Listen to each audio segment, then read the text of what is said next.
Hello everyone, welcome to पुष्पांजलि solution.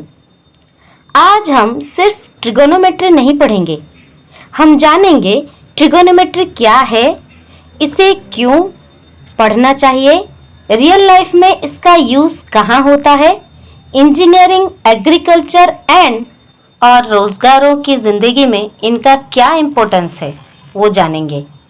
उसके साथ साथ सीबीएसई बोर्ड के इम्पोर्टेंट क्वेश्चंस कैसे सॉल्व करें इजीली विदाउट एनी स्ट्रेस लेके कम समय में कैसे हम उसको सूझबूझ करके समझेंगे और सॉल्व करेंगे, ये सब हम लोग आज के इस वीडियो में जानने वाले हैं। तो चलिए बच्चों शुरू करते हैं। तो बच्चों, ये सेशन स्टार्ट होने से पहले मैं एक पहला सवाल पूछना चाहती हूँ हर वो बच्चों से। ये जो तुम ट्रिगोनोमेट्री अभी तुम्हारे मैथ बुक से जो पढ़ाई करने वाले हो या पढ़ रहे हो या जो भी पढ़ लिए हैं उनके दिमाग से या फिर तुम लोग के दिमाग से किसी के ना किसी के दिमाग से ये क्वेश्चन आया होगा, मैं ये ट्रिगोनोमेट्री क्यों जानूं, क्यों सीखूं, why should we learn trigonometry. तो बच्चों, ये प्रश्न का उत्तर हम एक उदाहरण से समझेंगे। मान लो आपके सामने एक बड़ी सी नारियल का पेड़ है और आपको कहा गया है उस पर बिना चढ़े आपको उस नारियल पेड़ की हाइट को मेजर करना है। तो तुम सोचने लग जाओगे बिना चढ़े हम कैसे उसकी हाइट मेजर कर सकते हैं। तो यहीं पर तुम्हारी ट्रिगोनोमेट्री की नॉलेज काम आती है। अगर तुम ट्रिगोनोमेट्री को अच्छे से समझे होगे या समझ जाओगे तभी किसी भी हाइट वाला ऑब्जेक्ट के ऊपर बिना चढ़े तुम उसका हाइट या फिर तुमसे वो ऑब्जेक्ट कितना दूर में खड़ा है वो सब तुम जान पाओगे। और ये सब जानने के बाद, मतलब ट्रिगोनोमेट्री को अच्छे से समझने के बाद, तुम पढ़ाई के बाद +2 के बाद, ग्रेजुएशन के बाद जब तुम इंजीनियर बन जाओगे तो ब्रिज कैसे बनाते हैं वो तुम कैलकुलेट कर पाओगे। अगर तुम आर्किटेक्चर के लाइन में गए तो बिल्डिंग का कैसे डिजाइन होता है वो तुम जान पाओगे। अगर तुम फार्मर बने रहे तो ड्रोन से कैसे खेत में मैपिंग करते हैं वो समझ पाओगे, जान पाओगे, वो कर पाओगे। प्लॉट्स या पायलट और डिफेंस लाइन में अगर तुम आते हो तो वहां पे फोर्स डायरेक्शन कैलकुलेट कैसे करते हैं वो जान पाओगे, कर पाओगे वो। वैसे ही मोबाइल जीपीएस और गूगल मैप्स भी ट्रिगोनोमेट्री का यूज करते हैं। तो इसीलिए ट्रिगोनोमेट्री सिर्फ एग्जाम के लिए नहीं बल्कि रियल लाइफ प्रॉब्लम सॉल्व करने के लिए होते हैं। अगर तुम 10वीं में ट्रिगोनोमेट्री को अच्छे से समझोगे तो 11-12वीं में उसका और भी डेप्थ में जाओगे, उसका जो भी साइन कॉस थीटा ये सब जानोगे। उसके बाद जब तुम ग्रेजुएशन के बाद जब तुम्हारा अर्निंग का टाइम आएगा, तुम इंजीनियर बनो, आर्किटेक्चर बनो, फार्मर बनो या फिर पायलट या डिफेंस में जा रहे हो या फिर कम्युनिकेशन में जा रहे हो, मोबाइल जीपीएस, तो यहाँ इन सब लाइनों में ट्रिगोनोमेट्री का जो ज्ञान तुमने लिया हुआ है वहां पे यूटिलाइज होता रहता है। ठीक है। अब दूसरा सवाल क्या है, ट्रिगोनोमेट्री क्या है, व्हाट इज ट्रिगोनोमेट्री। चलो समझते हैं बच्चों। Trigonometry is equal to triangle plus measurement. अब यहाँ पे ट्राइंगल, कौन सा ट्राइंगल ना, राइट एंगल ट्राइंगल। मतलब देखो, अब हमने पहला एग्जाम्पल क्या दिया हुआ था, नारियल का पेड़ जो कि बहुत ऊंचाई तक गया है और उसका ऊंचाई हमें मेजर करना है, नापना है। तो हमने क्या किया, हमारा जो सरफेस है वो प्लेन है, ठीक है ना। तो अगर हम इमेजिन करने लग जाएंगे, हम खड़े हैं, हम देख रहे हैं, जो तुम्हारा जो 10th क्लास का पहले कवर बुक में मैंने डिस्कशन किया हुआ है कि किसी पेड़ का हाइट मेजर करने के लिए हम ट्रिगोनोमेट्री का यूज करते हैं। कैसे ना, ट्रिगोनोमेट्री का मतलब हमने क्या समझा अभी ना, ट्राइंगल प्लस मेजरमेंट। तो ट्राइंगल कैसे बनता है, हमसे लेके पेड़ तक जो डिस्टेंस वो एक लाइन हो गया, फिर पेड़ का जो परपेंडिकुलर जो है, जो हाइट तक, वो हो गया दूसरा साइड। उसके बाद दूसरे साइड से नीचे तक हमारे पास जब वो लाइन खींचा जाता है तो वो क्या बन जाता है, राइट एंगल ट्राइंगल बन जाता है। ठीक है। यह मैथमेटिक्स की वो ब्रांच है जिसमें हम राइट एंगल ट्राइंगल के साइड्स और एंगल के बीच रिलेशन सीखते हैं। ठीक है। अब राइट एंगल ट्राइंगल में 3 साइड होते हैं, वैसे ही वो उसका नाम क्या है, उन सब साइडों का नाम क्या है ना, हाइपोटेनस, परपेंडिकुलर, बेस। हाइपोटेन्यूज को हम सबसे बड़ी साइड कह सकते हैं, परपेंडिकुलर को हाइट कहते हैं और बेस को बॉटम साइड कहते हैं। ठीक है, अब दूसरी बात हम क्या जानेंगे ना, ये सब जो तीनों चीज हमने जाना, हाइपोटेन्यूज, परपेंडिकुलर, बेस, ये सब का अनुपात क्या है। अब इनके 3 इंपॉर्टेंट रेशियोज के बारे में जानेंगे। ठीक है, याद रखने की आसान तरीका क्या है, SOH, CAH एंड TOA, सो का टो, सो का टो। तो सो का मतलब, SOH का मतलब है साइन थीटा। अब यहाँ पे थीटा क्या है, एंगल, जो कोण, दो लाइन जब आपस में जुड़ जाते हैं वहां पे एक कोण, एंगल क्रिएट होता है और उस एंगल का नाम क्या दिया गया है, थीटा। जो कि हमें थीटा मतलब हमें उसका नेमिंग दिया गया, हमें उसका पर्टिकुलर वैल्यू नहीं पता है। ठीक है, अगर थीटा की जगह हम 30 डिग्री लगते हैं तो साइन 30 डिग्री हो जाता है। ठीक है, अब sine 30 is equal to formula के अकॉर्डिंग क्या होगा ना, परपेंडिकुलर बाय हाइपोटेनस, ये उसका रेशियो होगा। ठीक है, वैसे ही का CAH, कॉस थीटा, का मतलब कॉस के साथ लिया जाता है, तो cos theta is equal to base divided by hypotenuse. वैसे ही टो, TOA, टो मतलब tan theta is equal to perpendicular by base, तो इसके रेसिप्रोकल है कॉसेक, सेक, कॉट, मतलब साइन का रेसिप्रोकल क्या होगा ना, कोसेक। जैसे कि sine theta is equal to perpendicular hypotenuse और इसका रेसिप्रोकल मतलब 1 by sine theta is equal to क्या हो जाएगा, कोसेक हो जाएगा। वैसे ही cos theta is equal to base by hypotenuse, लेकिन 1 बाय कॉस थीटा क्या हो जाएगा, सेक थीटा हो जाएगा। वैसे ही tan theta is equal to perpendicular by base और 1 by tan theta is equal to cot theta हो जाएगा।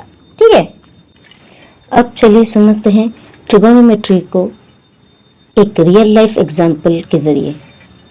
मान लीजिए आप पेड़ से 20 मीटर दूर खड़े हैं, एंगल ऑफ एलिवेशन 45 डिग्री। हम जानते हैं tan 45 degree is equal to 1।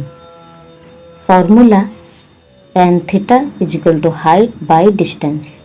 यहाँ पर परपेंडिकुलर, जिसको हाइट भी हम ले सकते हैं, और डिस्टेंस जो कि बेस पार्ट होता है, मतलब हमसे दूर वो पेड़ की जो दूरी। तो tan 45 हमें पता है इज इक्वल टू 1 होता है, तो 1 is equal to height by 20, तो हाइट इज इक्वल टू भी 20 मीटर हो गया।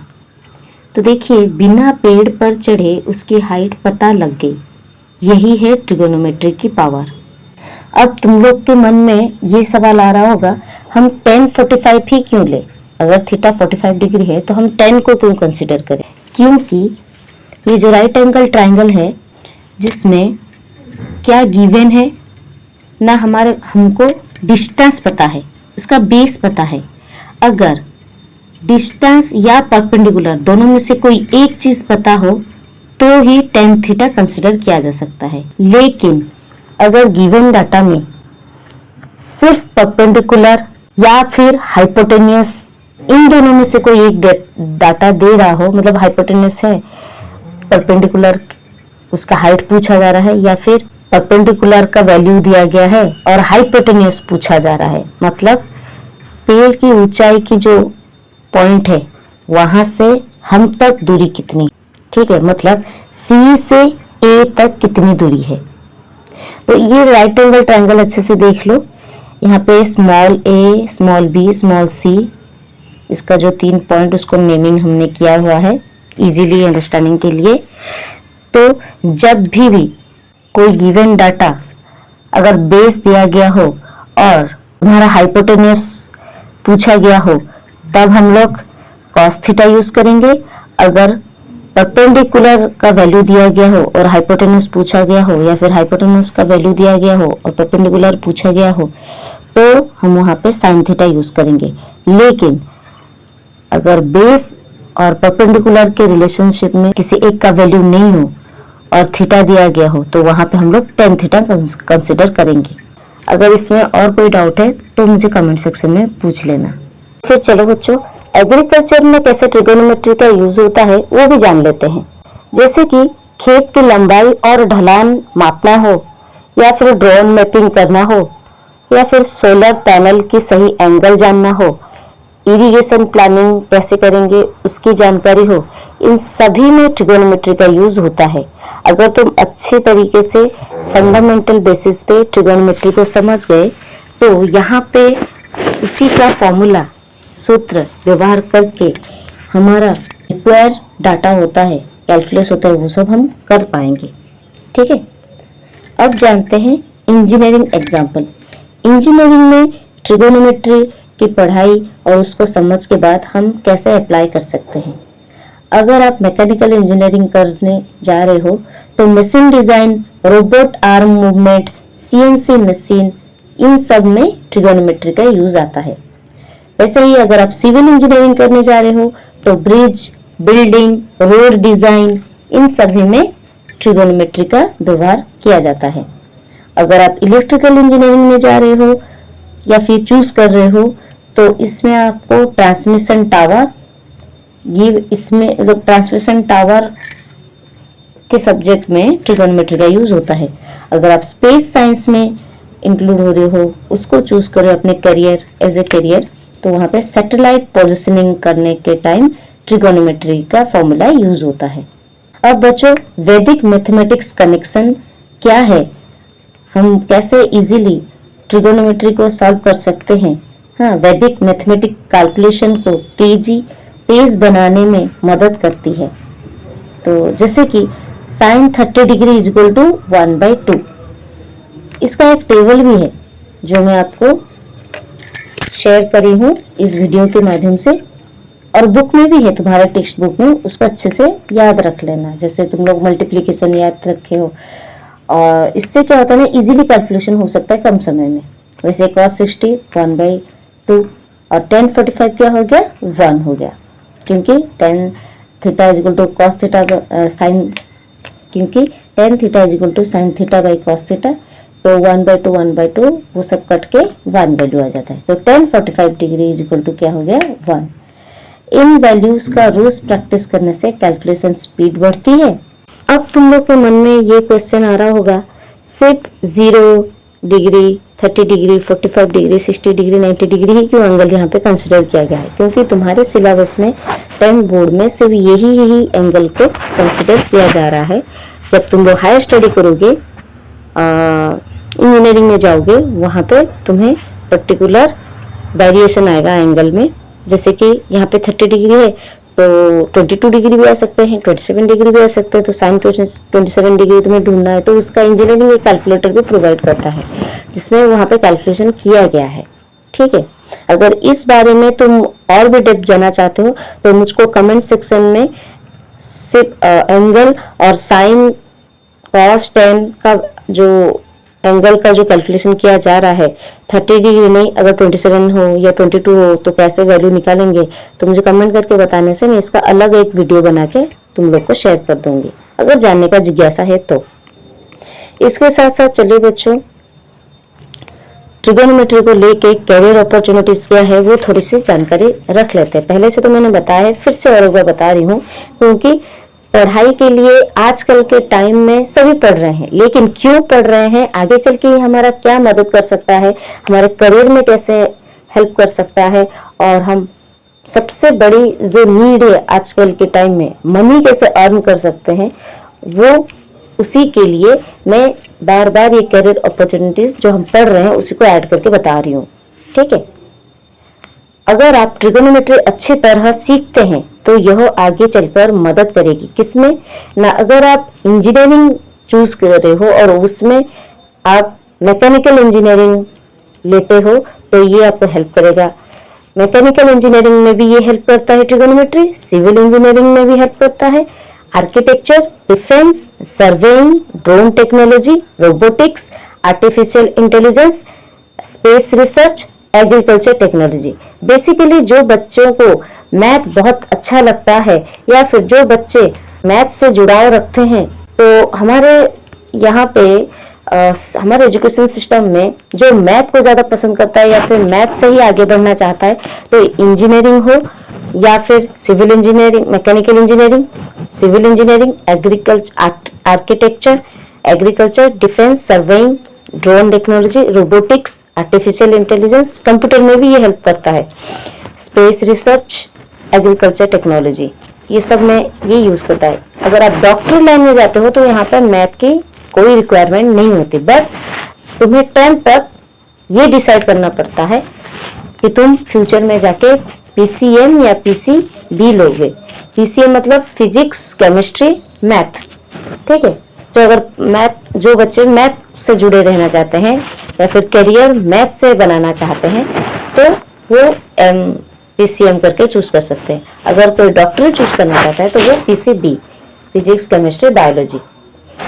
अब डॉक्टरी में जब तुम MBBS करने जाओगे, डॉक्टरी पढ़ाई, तब वहाँ पे फिजिक्स बहुत थोड़ा बहुत, उसमें जो न्यूमेरिकल्स इतना नहीं लिया जाता है, केमिकल्स की बहुत यूज होती है, और बायोलॉजी जो तुम लोग का जो जूलॉजी, बॉटनी, ये सब उसके अंदर है। लेकिन अगर तुम मैथ चूज करते हो तो ट्रिगोनोमेट्री का बहुत रोल है, इसीलिए 10th बोर्ड में तुम लोग का ट्रिगोनोमेट्री सब्जेक्ट जो बेसिक इंट्रोडक्शन दिया गया है, उसके बाद +2 फर्स्ट ईयर, सेकेंड ईयर, उसमें तुम लोग जो उसके आगे की पढ़ाई करोगे।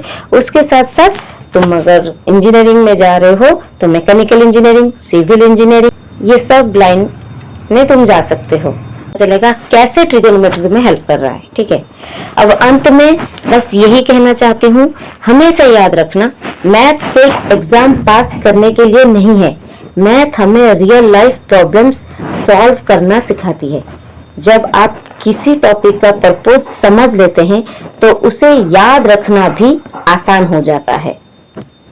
अगर आपको यह वीडियो पसंद आया है तो लाइक करें, शेयर करें, चैनल को सब्सक्राइब करें और कमेंट में लिखें, today I learn why trigonometry is important. तो बच्चों, मिलते हैं हमारे अगले वीडियो में।